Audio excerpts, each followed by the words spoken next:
Ata, eve gəlirəm. Bütün kəndə salharay, həyətin qapılarını açıqsın batay-batay. Biraz da qaldır göyə divardakı bayrağı, rəqsi və işlə gətirsin. Hər təpəli, hər dağı. Sən də biraz möhkəm ol, qurban olum, qəm yemə. Amandır bu xəbəri, anama birdən demə.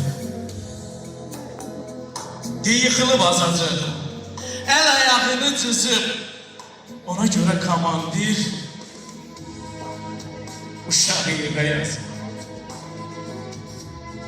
Ya da de ki, sürüşü yıxılıb qolu çıxır.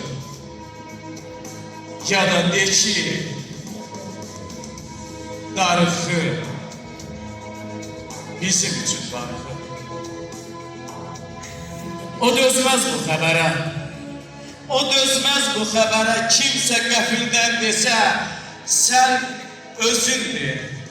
Sən özün necəsən.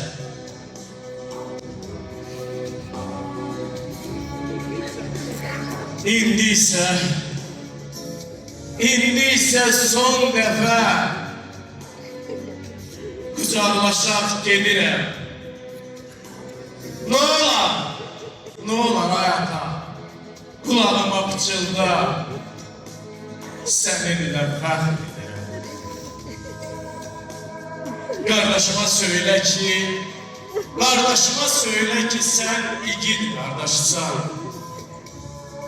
Bacıma da söylə ki, sən igid bacıssan. Haqqını halal edə. Haqqını halal elə, hər şey üçün çox sağ ol. Sən mənimlə fəxr elə, anamdan mülayət ol.